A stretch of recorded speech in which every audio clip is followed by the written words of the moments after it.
आशिषपासून ते अमरपर्यंत सगळ्यांना मी विनंती करतो की सुनील काका, उत्तम काका सगळ्यांनी आजच्या समाजभूषण आणि शांताई कृतज्ञता पुरस्कार चिरंजीलालजी दागडे यांचं स्वागत आणि सत्कार करायचा आहे।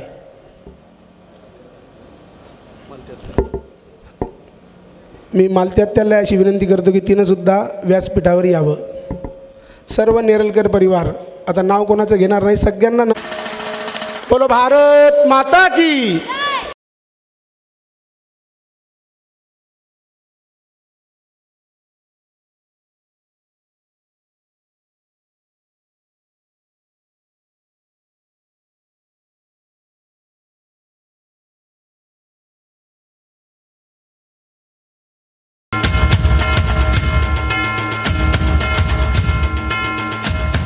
सर्वांचे मनपूर्वक आभार।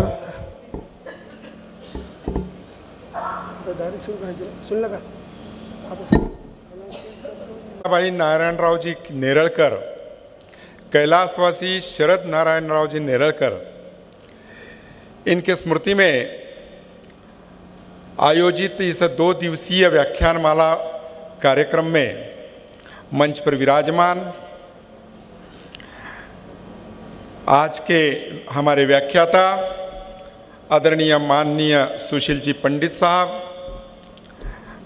हमारे लोकप्रिय सांसद आदरणीय प्रतापराव जी चिखलीकर साहब, मंच पर विराजमान नेरलकर बंधु, हमारी प्रिय दीदी खड़कीकर, इस कार्यक्रम में उपस्थित महाराष्ट्र राज्य के पूर्व मंत्री आदरणीय माधवराव जी किनारकर साहब, सभी नेरलकर बंधु, साथ ही साई गणेश मंदिर ट्रस्ट के सभी पदाधिकारी एवं सदस्य, हमारे इस कार्यक्रम में आए हुए सभी अतिथिगण, सभी समाज बंधु, सभी मित्र परिवार, आदरणीय मातृशक्ति, युवा शक्ति, आप सभी को मैं वंदन करता हूं, प्रणाम करता हूं। सर्वप्रथम मैं स्वयं पर प्रतिष्ठान का बहुत बहुत आभार व्यक्त करता हूं इस शांताई कृतज्ञता पुरस्कार के लिए आपने मेरा चयन किया। सही देखा जाए तो जीवन में आने के पश्चात हर व्यक्ति अपने अपने ओर से कुछ न कुछ सामाजिक कार्य करता है।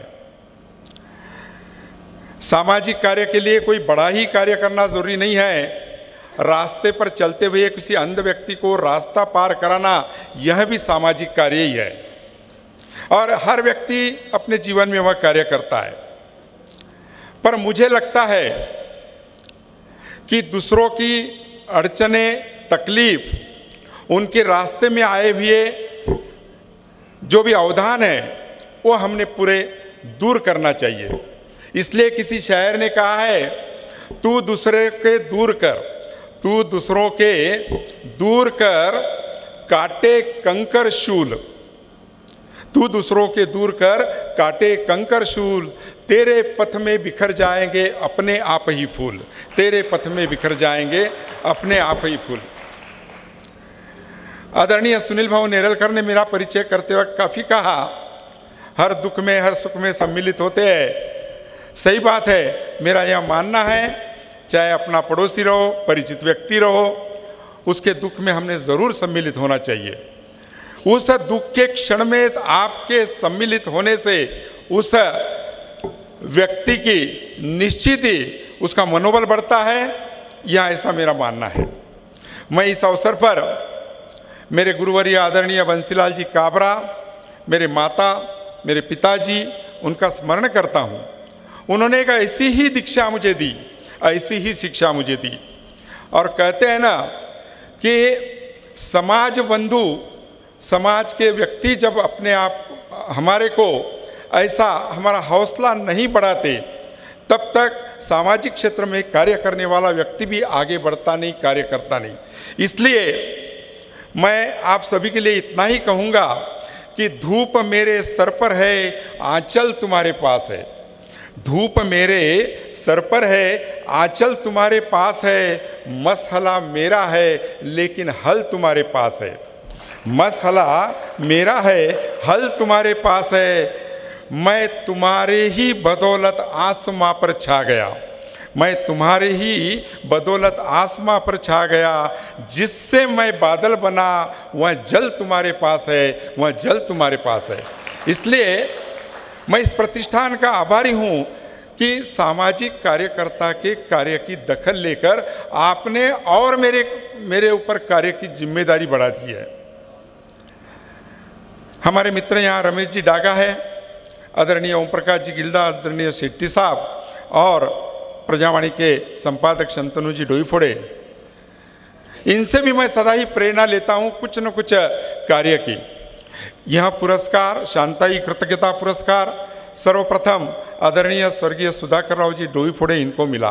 तत्पश्चात इस सभागृह में आदरणीय इतिहासकार शेषराव जी मोरे साहब भी उपस्थित है। हमारे ओकरने बंधु को भी यह पुरस्कार मिला और उस श्रृंखला में मुझे आज बैठा दिया गया। मैं सच में इस प्रतिष्ठान का बहुत बहुत आभारी हूँ। मेरा इतना ही कहना है यहाँ उपस्थित लोगों को कि हमने हमारे जीवन में सदा ही दूसरे व्यक्ति को उसका आदर करना चाहिए, उससे प्रेम करना चाहिए और घर में विशेषता बुजुर्ग व्यक्ति का सम्मान तो होना ही चाहिए। आज स्थिति कुछ अलग है। पढ़ाई के क्षेत्र में हर व्यक्ति आगे जा रहा है और हमारे बुजुर्गों के प्रति दुर्लक्ष्य हो रहा है। परंतु मेरा इतना कहना है, यहाँ जवान भाई बैठे हैं, मेरे युवा साथी बैठे हैं, उनके लिए इतना ही कहूँगा कि इमारत में पाया बड़ी चीज़ है, तिजारत में माया बड़ी चीज़ है। इमारत में पाया बड़ी चीज़ है, तिजारत में माया बड़ी चीज़ है। दुखी सर पर कायम रहे सर्वदा, बुजुर्गों का साया बड़ी चीज़ है। बुजुर्गों का साया बड़ी चीज़ है। इसलिए परिवार रहो, समाज रहो, राज रहो अपना, हर जगह बुजुर्गों का सम्मान होना चाहिए। ऐसी मुझे अपने युवा भाइयों से, युवा युवतियों से, छात्र छात्राओं से पूरी अपेक्षा है। आज के अवसर पर जैसा चिखलीकर साहब ने बताया कि हमको सुशील जी पंडित साहब को सुनना है, आज हम उनको सुनेंगे और किस प्रकार से वो कार्य कर रहे हैं इसकी जानकारी हमको मिलेगी। मैं जिस माता के स्मृति में यह पुरस्कार दिया उनके लिए इतना ही कहूँगा। माधव जुलियन जी की एक कविता, हे प्रेम स्वरूप आई वात्सल्य सिंधु आई, बोलाऊ तुझ आता मी कोणत्या उपायी, नाही जगात झाली आबाळ या जीवाची, तुझी उणीव चित्ती आई तरीही जाची, वाटे इथून जावे तुझ्या पुढे निजावे, नेत्री तुझ्या हसावे चित्ती तुझ्या ठसावे, ही भूक पुरक्याची होईन शांत आई, पाहून या दुजांचे वात्सल्य लोचताही, घे जन्म तू फिरूनी येईन मीही पोटी, खोटी ठरोन देवा ही एक आस मोठी। आप सभी का पुनश्च मैं धन्यवाद व्यक्त करता हूँ।